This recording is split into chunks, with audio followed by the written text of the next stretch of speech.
Supermoon.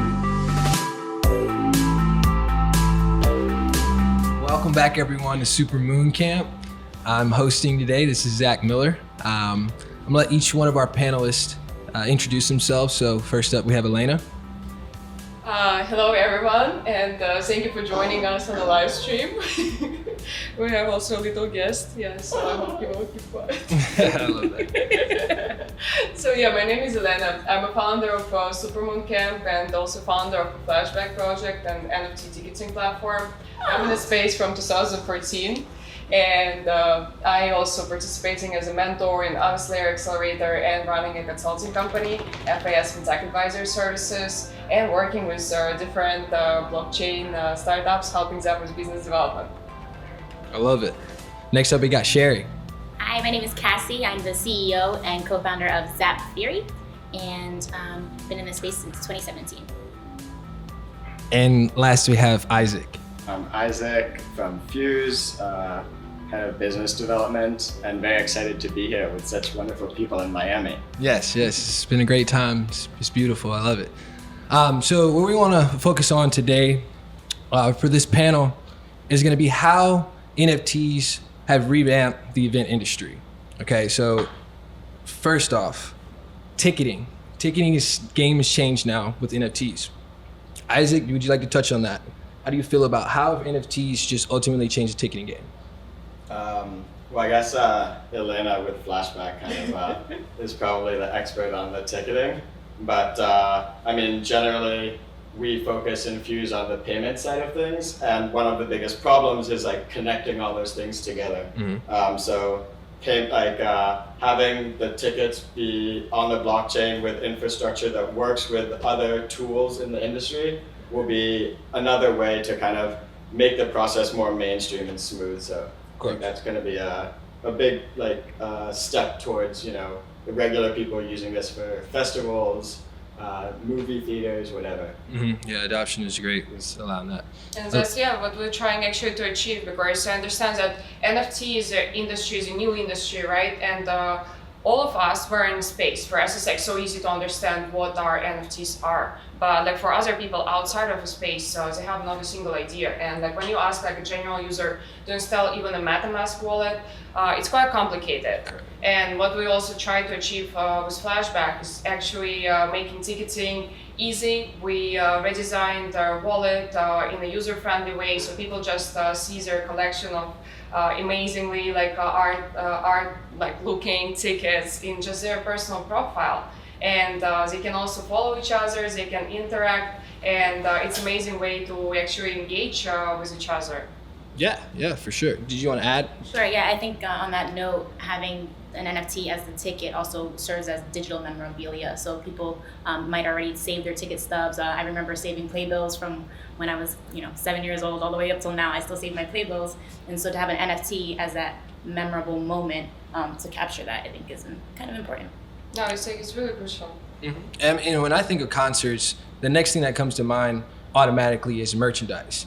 You go to a game, you go to a concert, you always want to have a shirt, something just to remember the experience by. How do you think, combining NFTs in any type of merch with the consumer is going to change the ultimate platform? How is it really going to allow businesses to connect with their consumers better? I really like we touched that kind of this conversation before. And like I already mentioned that like Flashback, we're trying to do everything in a UX friendly way, from a ticketing perspective. But we also launched attendance badges. And attendance badges, it's something like you can place a QR code at the gallery, you can place it at a different venue. And whenever people, for example, buying a pair of shoes in a boutique, they can scan QR code and they can claim very cool NFTs and also stay in touch with the brand. So they're getting a piece of culture, a piece of a memorable experience while visiting and doing purchase. And it can be anything. It can be also a piece of art, when you going for exhibition and you see every time I go for amazing exhibition, I do a lot of Instagram stories, right? Then they disappear and then I have so many photos on my phone. It's not something that I will actually go and really recall because it gets too messy. I have 10,000 photos on my phone. I'm really bad. But like if you collect these NFT tickets from each exhibition you're visiting, then it's something like really memorable because it's a piece of that art that you already saw in the gallery, and it's really, really like valuable for you. Mm-hmm. Yeah, you create a whole nother collectible. It's almost a derivative, marketplace there going. It's very interesting. Yeah, I mean, did you like to add to that? I think it's interesting, I guess, the definition of merchandise, right? So back in the day, it was like a T-shirt, a banner. People were talking about that, like metaverse concerts and like owning your ticket with specially designed artwork from that artist. When we did our event in New York, we had, different artists come in to both be at the event and build the tickets that now is like things that people can hold with them and be part of the memorabilia. And I think every week or month, I think I find out about a new well-known artist in some space, whether it's the music industry, which is I think really hot right now, or the traditional art industry. The definition of merchandise, or what it means to own something, is being redefined kind of on a weekly basis with the new tools at hand. Correct. Yeah, I 1,000% agree with you. We talk a lot about the metaverse, and I think that a lot of times AR and VR really comes into place. I can foresee, taking physical clothing merchandise per se, and having an NFT connected via QR code that you can now take into this virtual world with you. Yeah, we actually, the space that we work with in Soho, Clockwork, the artist was already creating physical pieces and then putting them on t-shirts and hoodies, and now we've introduced NFTs to him, and so it's been really cool to add that layer, and we're really excited about making those into wearables into the metaverse eventually. I love that. So now you have this combination of both wearables, and you're in this virtual world, but just as much as you have something physical on your body too. That's awesome. I love that. Yeah, just in terms of ticketing and as well as the metaverse, how do you guys see NFTs being more of a standalone, as in just we don't want to connect it necessarily to a concert or event, but just you support an artist, and that could be anything from a musician to a physical artist, and we just want to have something of theirs. We haven't gone to an event, we haven't seen anything of them, but we're excited about the event. How do you see like pre-sales in the terms of NFTs into events? Actually, like pre-sales, it's like the same way you're buying tickets for any other event with Ticketmaster or Eventbrite. They're like platform like you're using outside of NFT space, right? You can buy it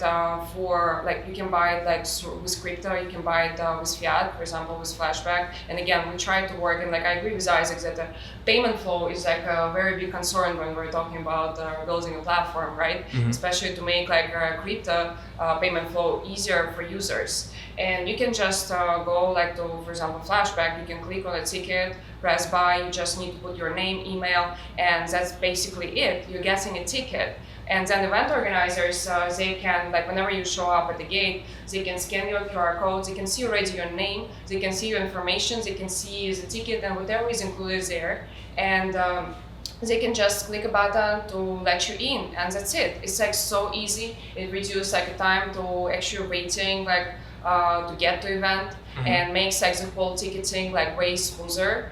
And of course, we can also like include unlockable content, and that's the part for like pre-sales.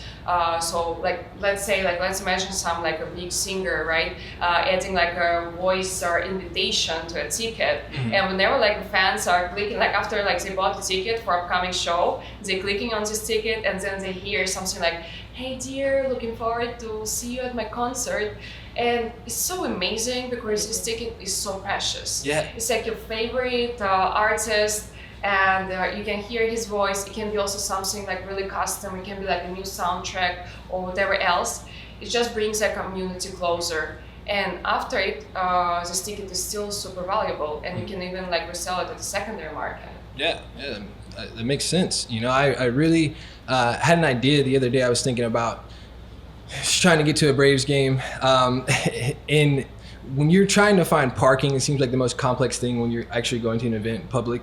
And I wonder if we can incorporate something along those lines where if you own an NFT, when you're purchasing your ticket, you get VIP access to a certain parking spot. You're taking experience to a whole nother level now when you're front row, of the actual event venue, and you're also parked up front, so everything's kind of taken care of you, for you, So how do you guys see things like return consumers or returners who want to watch games on a consistent basis? You own box seats at an event or something along those lines. How do you see doing something like giving NFTs for other benefits such as parking?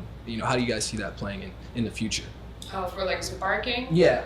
I mean, we can have like, there are so many like use cases for NFTs, especially like when we're talking about not only ticketing but attendance badges, right? So people can get a lot of benefits. You can also include a lot of different features in the smart contract, so people can interact. And if you have already some sort of ticket for a previous event, you can be eligible for some special perks for a next event. Yeah. So you can say like whoever bought like a ticket to our first show gets, I don't know, like 10% discount for our next show or something like that. So it like really like brings again like kind of like additional value for event organizers, whereas they can communicate with their community, but also brings like a lot of value for community because they're getting like extra perks. And again, opens opportunities for secondary sales where organizers can still earn from royalties. Because this perk can be something like very, very like special, like a DJ shout out like from stage, right? It's something you cannot easily buy somewhere, but now actually everyone can get an opportunity to like obtain this perk like through just like holding some NFT. I will ask this a general question to all of you guys. Do you think consumers, when they go to an event, do they care more about physically being around people, or is it more so about who they're attending, the artists? Because I almost, in our last panel, I was listening in and I think, there's a concept that we care more about the community and being around people sometimes than the event we're actually doing or attending. So where do you guys stand on, do you think it's more about the artist and the attraction, or is it more about being at that event around people? So it's a great question. I think it's both. And I mean, I'm sure there are people who are really introverted and just prefer to only see the person that they wanted to go see. But I think certainly like you can't replace being around people. We kind of tried. We have a live streaming app as well, and the goal is for the audience to be able to see each other, so that it does feel more connected, and then they can tip each other through virtual gifts and that kind of thing on Zap Life. But we know that it doesn't replace it. But we do believe that the world is hybrid now. Like it's not going to stop being hybrid. So finding those meaningful engagements in real life and virtually, I think being connected to people is really important. can you go into more detail when you said virtual gifts? What do you mean by that? So on Zap Life, people can send virtual gifts to each other, and there's a monetary value behind it. Oh, wow. Eventually, that'll be a crypto tip. At this time, because Ethereum gas fees are so high, micro tipping doesn't really make sense. But that's the goal, is down the line for it to be micro tips in cryptocurrency and our social token platform. So you'd be able to tip in the social token of that community. So if you're at a Jim Jones concert and you're either there virtually or in person, then you'd be able to send a virtual gift, which is a cool looking thing. And then there's that monetary value behind it as well. And that can be sent from the audience to the performer, the artist, the creator, or it can be sent from the creator to the audience or the audience to each other. Wow. Yeah, and it's in terms of ease of access for creating a token or an economy, Isaac, Fuse is specialized. That's what Fuse does. Would you like to touch on that? Yeah. So I think first of all, you talked about ETH gas fees, so that was kind of like how Fuse was born. Really, like for a long time, been really focused on just payments. I think there's a lot of value in store of value, having ETH as a mainnet. We believe in a very interoperable future where things are hyper focused, and then bridges are becoming more smooth. And it's really about user experience, and that's kind of, I think, a big theme that has been talked about a while here. There's kind of two things that we're asking about or touching on. Patronage, how do I connect with this artist, and experience? Do I want to watch it alone? Do I want to watch it with my friends in a VIP room? Do I want to watch it in the public chat? Those are both sky's the limit. I feel very I don't even know where to start. On the patronage side, we talk about shout outs at concerts, happy birthday message if you own enough token. Yo, Isaac, you at Fuse, thanks for hanging out and holding my token, from the experience side, like I want to click a button in my metaverse, in my VR, in my whatever, and be by myself and just see the artist. At the same time, I want to be able to like go in a room with just my 4 friends. Or maybe if I don't want to pay as much for the experience, I have to watch in a certain other mode, right? And like those are just like small things that I can think of, and the people who are like really immersed in these events and planning them are way more creative than I am in kind of what can be done there. Yes, definitely increases the reach in terms of how many people we can really capture that are looking to get into NFTs in the metaverse, but really haven't found their niche that they enjoy the most. If they are introverted and they want to stay home, you know, like you touched on, they don't want to have a lot of people around them versus being able to go out. So yeah, Even geographical location, right? it's phenomenal. Yeah, it's very, very important to understand that not everyone, you know, has the means or has the money to afford even the experience to go. You always talk about like you go to a baseball game, you have to eat a hot dog, you know, like it's American, that type of thing. So if you don't have that, you know, the extra, you know, cash to spend, you can kind of eliminate some of those barriers of entry or enjoyment, you know, barriers of enjoyment, I'll say there. But now also have like metaverses, right? And the concerts in metaverses are exploding because people cannot really fly sometimes, and like they're missing opportunity. Like it's also like going back to your question, what is more important, the artist, right, or like being around with friends? A lot of people still want to like see their like favorite artist and like just enjoy time like at the concert, like listening like to a live performance. And sometimes they just can't. They can't afford maybe a flight. They can't afford like an entry ticket, or it's just like way too far. Or right now, like we're like, you know, living in a pandemic, right? Mm-hmm. We just like sometimes can't fly for whatever other reason. And now with the metaverse concerts, everyone can actually enjoy. They can communicate. They can again, like just kind of gather at the concert and really enjoy. Yeah, I think using NFTs as invitations to events too will ultimately open up the door. So it's kind of like, you know, someone who's in the crypto space, but you don't really know much about it. Well, here, let me give you something that's a gift now that brings you into this world, but also you have benefit where you can now go to this event via my invite. So future looking forward, how do you see gifting NFTs for invites? So instead of, you know, you give someone a birthday card or you invite somebody to come to a birthday party, you know, you send mail, text. What if I sent you an NFT to do that? It could be virtual in the metaverse, or it could be in physical life. How do you guys see that come into play? I actually already have like some use cases on Flashback, and I did it personally. Like I was doing like invitation for my friend's birthday party in Mexico City. Wow. Yeah, so we did like some fun photo like of him just like doing some like crazy stuff. You know, like when you like form like a group chat with your friends and just like putting like the weirdest, the worst like, photo of your friend, right? Now you can mint it as a birthday invite and send it to all friends. They will really appreciate it. Like I never saw like that much excitement when everyone like received this like custom ticket with their friend on it. They were like, oh my god, we all like got my friend on it. It's something that people gonna actually like collect, right? And that like again, we're talking about memories. And at the same time, like we can have invitations for private events. And since like NFTs is something that you cannot fake, right? So it's easier to actually maintain your private community and just make sure that people from outside are not coming, because like a lot of organizers are concerned with their security issues at their event when people coming and doing some crazy things, and then you cannot even like find or track them down. With NFT technology, it's possible to like eliminate these kind of risks that can happen at the event. You're inviting people who you want to invite, and you always know that they're the ones who are actually showing up with the event. So I love that idea, and I think that I've talked about meta flexing before, where you know, we talk about people use their Instagram to kind of flex what they have. You know, if they have different kinds of cars, cool clothes, whatever it is, and we see a future of people opening up the wallet. You know, Gary Vee talks about that a lot too, like opening up somebody's wallet, and it says a lot more about a person than maybe their social medias. So to have that, like if you were invited to, you know, Diddy's party or something like that, and you had one of those NFTs in your wallet and it's like an exclusive, then that puts a certain status for you. So I think it's a really interesting idea and concept to have it as an invite. Yeah, we talk a lot about, I think previously with DeFi Summer last year and, you know, recently, we talked a lot about your identity is your wallet. I can decide pair swap who you are and how real you are based on these parameters. We decided we made those up, and that's what it is.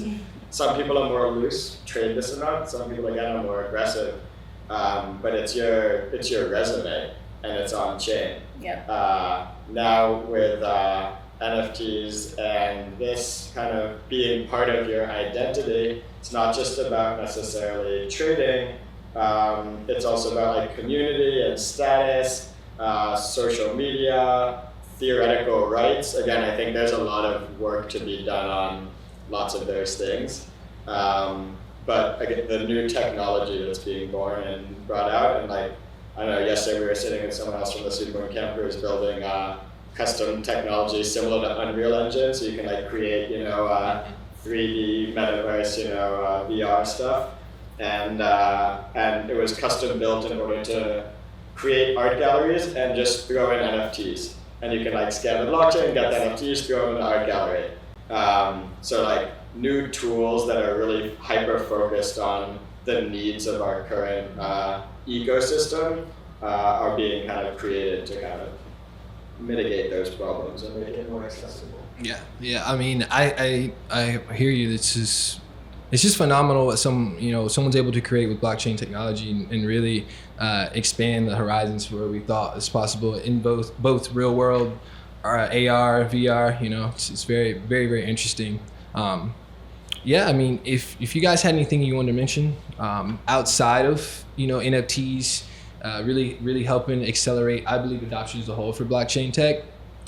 Did you guys want to touch on anything along those lines? Because I personally believe that NFTs will be the way that mainstream adoption starts to happen. Everyone loves collectibles. I completely agree. I don't know how many people joined NFT NYC. If you were there, you saw that it was just insanely crazy. There were so many people. It was even impossible to get to events because there were thousands of people waiting outside to get their badge. Everyone wanted to come. I was talking to a lot of people at the door, just asking what brings them to a space and when did they join. And majority of people just joined recently because it's something very easy to understand, something really cool, and I think it's one of ways we can actually experience a mass adoption of cryptocurrency in general. Many people enter it for NFTs. And it's a little bit more tangible, a little more palatable for people because they can see something. You can see art, and you can associate because a lot of artists, celebrities, they were started doing it, right?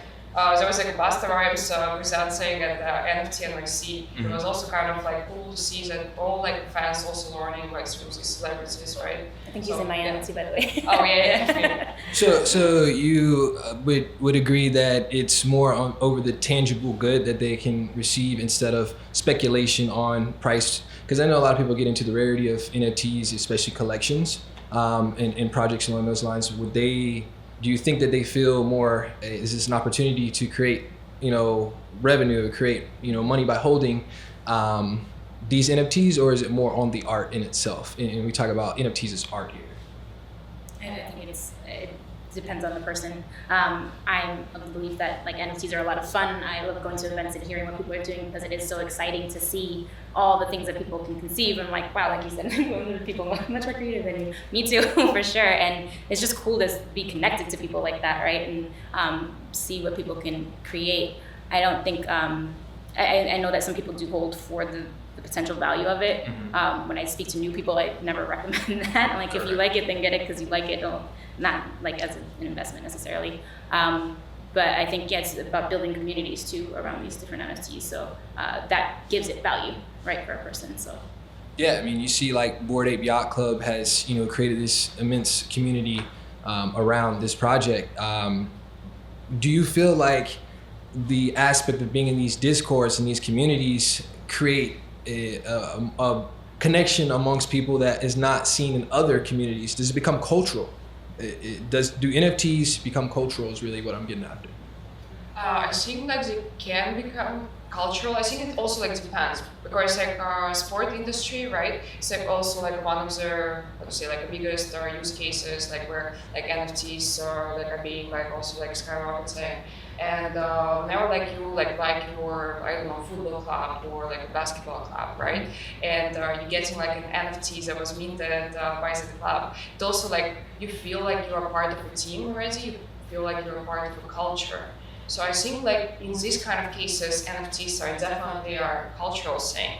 But we also have NFTs that are like issued by digital artists, right? So it's more like a public art, right? That is like for everyone to enjoy, even if you're holding it your personal like collection. It just depends like who is minting it, what is the purpose, and what is the like, use case. Because NFTs can be a collectible, it can be again like tickets, it can be like many other things. Yeah. But answering to your question, yes, they definitely are cultural in some specific cases. Yeah, and in terms of governance, how do you see using NFTs to almost like a DAO model for consumers holders who now have this NFT to have input in what an artist or what a creator is going to build next? I love the concept of the community being able to vote and push what they want to see next. Imagine if I make an album based off of what people who hold my NFT voted on. Or music video. Yeah, exactly. Or Or getting features, right? Like, so, yeah. So if you have that, so with Zap Theory, we have the social token, and we definitely see that on the way of governance. But also NFTs can certainly monitor that. But if people have those NFTs, then maybe they're included as a feature, and all the different any thing someone can think of, right? So whether they get that shout out in a music video or whatever concept anybody wants to think of. So yeah, and people can suggest it, and then it can be upvoted and offered that way. I think we throw around NFT, this NFT that like non-fungible token again is just a very specific kind of technology that we kind of have switched it out for like collectibles, movie tickets, access rights, reputation for voting in a government system. So like it's kind of hard to say or talk about, I guess, specific things without kind of with substitution. And I think there's a long way to go in the industry in kind of the interoperability between platforms, and like if I want to swap my tickets from one platform to the other or trade them. I mean, I think there's, I forget the name, but there's places where you can kind of swap NFTs for NFTs instead of going through fiat, because I want to not necessarily dilute the value of my ape by trading it to a mutant ape, but if I can get 3 for 1, then we can kind of work it out. So like, I think, again, the whole concept of like, what is an NFT or what we're going to use it for has really just started to kind of like, again, I was really excited with like UniV3's NFTs. Represents like a real world liquidity pool. And I'm interested in real estate going into those liquidity pools. I have a house that's actually an LP pool that represents a pool that could be bought and sold between these two ranges, right? So like, I don't know, and Fuse and Mark and the team, kind of this came in 2013 when they were working on color coins, right? The idea of NFTs, like non-fungible token, we have Bitcoin, let's make red Bitcoins, let's make blue Bitcoins, they can be local communities, and we can use that for $1 and €1 and local payments. That's just like what Vitalik was working on with them before he went to build Ethereum. And it was like, in Bitcoin without in the stages it was back then, and the networks, and even in 2016 with Polu, the kind of infrastructure for these things to be usable weren't where they are today. So now like every month, every week, there's like new ways of using NFTs, which is again a very general, I guess, term for this technology that are kind of breaking the barriers in different industries. And yeah, I think event industry is right for a big change from this. What do you guys think is necessary in order to improve adoption in terms of the everyday consumer who doesn't already have a MetaMask or a wallet already set up? I know Fuse, we have Fuse Cash. Do you guys propose any other ideas to throw out there and put into the air for it? Because it's necessary. We need this to happen in order for more people to be able to adopt NFTs, to be able to purchase NFTs outright. Instead of having to swap a token, they can swap fiat. So how do you guys feel about the progression of being able to, for everyday consumers to be able to adopt NFTs in that fashion? I think for now, like, yeah, we're really lacking some tools that can like just like, I mean, we have some bridges, right? So we can bridge like between different platforms. But what I really feel like we are lacking, like our interface, we're lacking technology that can make it like easier for users. So for example, we like try to hide Avalanche, we like build an Avalanche platform, and we try to hide Avalanche wallet at the complete backend. So on the front end, it just looks like your user profile, but you actually have a wallet open for you. You have a unique ID within our platform that for me is just my name, it's Elena, and everyone can send me a ticket or just using my name ID. But it's still like will be hard, like if someone is using Polygon or some other blockchain, right? So we're really lacking our solutions. We're trying like to do the best on our end, but there should be also some other platforms that helps to connect like different platforms. Yeah. I think there's like three main things that are going to be, and you kind of touched on some of them, is fee abstraction. Like, I don't want to pay fees, I don't want to hold gas, I don't want to touch it. So like fee and MetaMask abstraction. Social recovery, that can be done like email, some other like, third-party verification, and interoperability, right? So if we can get better user experience around those three things, then like the whole, world will be able to use these things much more easily. 100%, I agree. Guys, that's all I have for you today. I appreciate everyone watching Supermoon Camp. And thank you for my panelists. You guys are phenomenal today. Yeah, Gio as well. Thank you. Yeah.